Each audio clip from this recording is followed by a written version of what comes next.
నమస్తే, welcome to news cafe. నేను రవి. ఈరోజు వివిధ దినపత్రికలో ప్రచురితమైనటువంటి ప్రధాన వార్తా కథనాలపై విశ్లేషణ చూద్దాం. ఇక ఈనాడు దినపత్రిక విషయానికి వస్తే, ఆంధ్రప్రదేశ్లో ప్రతి నియోజకవర్గంలో 10,000 ఇళ్లపై సౌరవాలు ప్యానెళ్లు పెట్టించే బాధ్యత ఆయా ఎమ్మెల్యేలదే.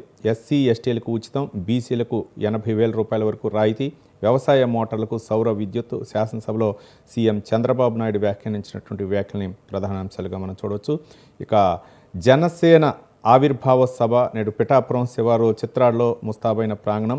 శ్రేణులకు దిశానిర్దేశం చేయనున్న అధినేత పవన్ కళ్యాణ్. ఈరోజు జనసేన పార్టీ 12వ ఆవిర్భావ దినోత్సవ వేడుకల సందర్భంగా ఒక అంశాన్ని కూడా మనం చూడవచ్చు.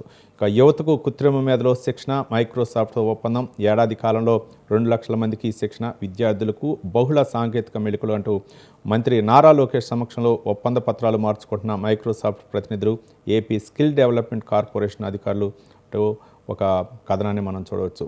ఇక ఇది పెద్దిరెడ్డి ఫార్ములా. చేతికి మట్టి అంటకుండా ప్రభుత్వ భూములు కొట్టేసి సరికొత్త పద్ధతి. 70 కోట్లకు పైగా విలువైన తూకివాకం పెద్ద చెరువు భూమిపై కన్ను. ప్రైవేటు పట్టా భూమిగా రెవెన్యూ రికార్డులో మార్పులు. ఓ వ్యక్తి పేరిట రిజిస్ట్రేషన్, అనంతరం తన భార్య పేరు మీదకు మార్పు అంటూ ఒక కథనాన్ని మనం చూడవచ్చు. ఇక మరో దినపత్రిక ఆంధ్రజ్యోతి విషయానికి వస్తే, తాడేపల్లి కళ్ళు ఎప్పటికప్పుడు చేరుతున్న మద్యం లెక్కలు. బేవరేజ్లో నేటికి సజ్జల పెట్టిన కంపెనీ సర్వీస్ ప్రొవైడర్గా కొనసాగుతున్న విశిష్ట. అక్కడి నుంచి వైసీపీ నేతలకు సమాచారం. డిస్టిలరీ నుంచి డిపోల దాకా అంతా తాడేపల్లికి. మిగులు మద్యం లెక్కల్లోనూ విశిష్ట మాయ. ఏరికోరి తెచ్చిపెట్టిన సలహాదారు సజ్జల. కంపెనీలు కమిషన్ల లెక్కల్లో ఇదే కీలకం. తాజా సమాచారం తెలుసుకుంటూ జాగ్రత్తలు తీసుకుంటున్నట్లు ఒక అంశాన్ని మనం ఆంధ్రజ్యోతి దినపత్రికలో చూడవచ్చు.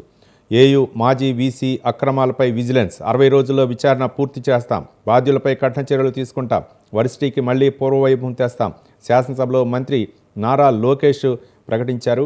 అంటే ఎమ్మెల్యేలు పలు సభ్యులు అడిగినటువంటి ప్రశ్నకు సమాధానంగా నారా లోకేష్ సమాధానమిస్తూ ఈ విషయాన్ని చెప్పారు. ఇక నేడే జనసేన జయకేతనం. పిఠాపురం చిత్రాల్లో 12వ ఆవిర్భావ దినోత్సవ సభ. 24 ఎకరాల సువిశాల ప్రాంతంలో ఏర్పాట్లు. 250 మంది కూర్చునేలా భారీ వేదిక నిర్మాణం. సభా ప్రాంగణం. జాతీయ రహదారి వెంబడి డ్రోన్లతో నిఘా. 9 చోట్ల పార్కింగ్. మధ్యాహ్నం రాత్రి కూడా భోజన ఏర్పాట్లు. మధ్యాహ్నం 3 గంటల 45 నిమిషాలకి హెలికాప్టర్లో పవన్ కళ్యాణ్ రాకంటూ ఒక కథనాన్ని జనసేన ఆవిర్భావ సందర్భంగా ఈరోజు పిఠాపురం చిత్రాల్లో నిర్వహించనున్న ఆవిర్భావ దినోత్సవ సభకు సంబంధించినటువంటి అంశాలని ప్రధానాంశంగా మనం ఆంధ్రజ్యోతి దినపత్రిక చూడవచ్చు. 1.21 లక్షల కోట్ల పెట్టుబడులకు ఓకే. 4వ ఎస్ఐపిబి సమావేశంలో ఆమోదముద్ర. 10 సంవత్సరాల పెట్టుబడుల ద్వారా 80.104 మందికి ఉద్యోగాలు. ఇప్పటివరకు ఆమోదం పొందిన ప్రాజెక్టుల పురోగతిపై సీఎం సమీక్ష. ప్రతి అసెంబ్లీ నియోజకవర్గంలోనూ ఒక ఎంఎస్ఎంఈ పార్కు. 4 రోజుల్లో రతన్ టాటా ఇన్నోవేషన్ కేంద్రాలు ఏర్పాటు చేయాలి. సంస్థలకు వేగంగా అనుమతి ఇవ్వాలి. అధికారులకు ఏపీ సీఎం ఆదేశం అంటూ కథనాన్ని మనం చూడవచ్చు. మరో దినపత్రిక సాక్షి విషయానికి వస్తే, రాజ్యాంగ స్ఫూర్తికి విరుద్ధం.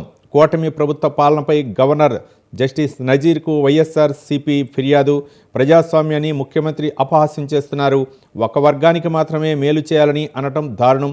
సమాజంలో వివక్ష పెంచేలా సీఎం చంద్రబాబు వ్యాఖ్యలు. తక్షణం జోక్యం చేసుకోవాలి. గవర్నర్కు వైఎస్ఆర్సీపీ విజ్ఞప్తి.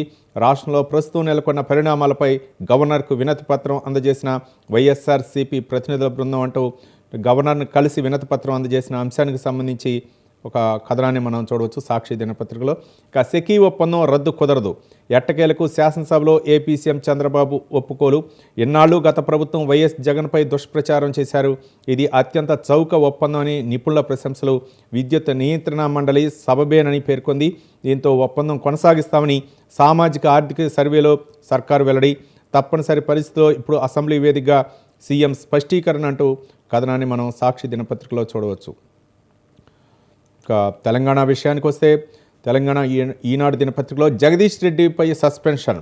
బడ్జెట్ సమావేశాలు ముగిసే వరకు వర్తింపు. సభాపతిపై అనుచిత వ్యాఖ్యలు చేశారంటూ చర్యలు. మంత్రి శ్రీధర్బాబు ప్రతిపాదనకు సభ ఆమోదం. స్పీకర్ గౌరవానికి భంగం కలిగించలేదన్న జగదీష్ రెడ్డి. శాసనసభలో ప్రజాస్వామ్య విలువలకు పాత్రేశారన్న కేటీఆర్. నేడు రాష్ట్ర వ్యాప్త నిరసనలకు పిలుపునిచ్చిన భారాస అంటూ ఒక కథనాన్ని నిన్న సూర్యాపేట ఎమ్మెల్యే మాజీ మంత్రి బీఆర్ఎస్ సీనియర్ నేత జగదీష్ రెడ్డిపై సస్పెన్షన్ వేటు సందర్భంగా ఈరోజు అయితే మాత్రం బీఆర్ఎస్ రాష్ట్ర వ్యాప్త నిరసనకు అయితే పిలుపునిచ్చి ఆ కథనాన్ని ప్రధాన అంశంగా మనం చూడవచ్చు.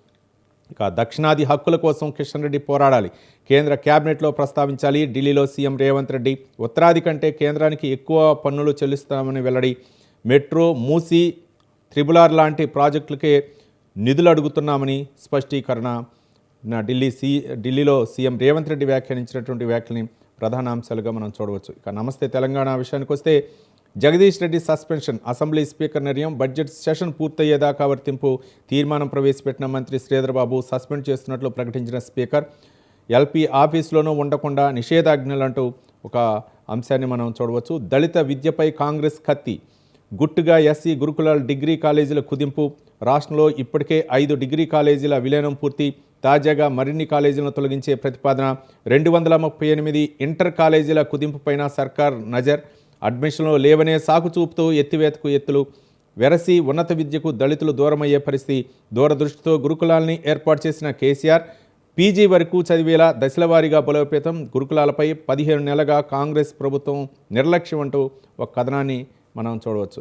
ఇక మరో దినపత్రిక ఆంధ్రజ్యోతి విషయానికి వస్తే ప్రతిసారి ఫోటోలు దిగి చూపాలా, గాంధీ కుటుంబంతో నాకెంతో సాన్నిహిత్యం ఉంది, వారిని కలిసినప్పుడల్లా ఫోటోలు దిగి ప్రదర్శించాల్సిన అవసరం నాకు లేదు, నాపై విశ్వాసం ఉండబట్టే పదవులు కట్టబెట్టారు, విపక్షాల ఉచ్చులో పడను, వాళ్ళను పట్టించుకోను. రేవంత్ రెడ్డి వ్యాఖ్యానించినటువంటి వ్యాఖ్యల్ని ప్రధాన అంశాలుగా మనం చూడవచ్చు. ఇక మరో అంశం, దక్షిణాదిపై కేంద్రం కుట్రను తిప్పికొడదాం, సీట్లు రాలేదన్న ఆకస్తో దక్షిణాది ప్రాధాన్యతను తగ్గించే ప్రయత్నం, రాష్ట్రాల హక్కుల పరిరక్షణకు అంతా ఏకం కావాలి. సీఎం రేవంత్ రెడ్డి వ్యాఖ్యానించినటువంటి వ్యాఖ్యల్ని మనం చూడవచ్చు. ఇక మాట మంట, విపక్ష ఎమ్మెల్యే జగదీష్ రెడ్డిపై సస్పెన్షన్ వేటు. గవర్నర్ ప్రసంగానికి ధన్యవాద తీర్మానంపై అధికార విపక్షాల మధ్య వాగ్వాదం. సభ మీ ఒక్కరి సొంతం కాదు అని స్పీకర్ను ఉద్దేశించి జగదీష్ రెడ్డి వ్యాఖ్యానించారు. సభాపతిని బెదిరించే ధోరణి వద్దన్న శాసనసభ వ్యవహారాల శాఖ మంత్రి దుద్దిల శ్రీధర్ బాబు. స్పీకర్ను ఏకవచనంతో సంబోధించడంపై అధికార పార్టీ సభ్యుల ఆగ్రహం. జగదీష్ రెడ్డి తన వ్యాఖ్యలను వెనక్కి తీసుకుని క్షమాపణ చెప్పాలని డిమాండ్ చేశారు. సమావేశాలు ముగిసేదాకా ఆయన్ను సస్పెండ్ చేస్తున్నట్లు స్పీకర్ ప్రకటించారు. బీఆర్ఎస్ ఎమ్మెల్యేల ఆందోళన, తదుపరి చర్యల కోసం ఈ అంశాన్ని ఎథిక్స్ కమిటీకి పంపాలని సభ నిర్ణయం తీసుకుంది.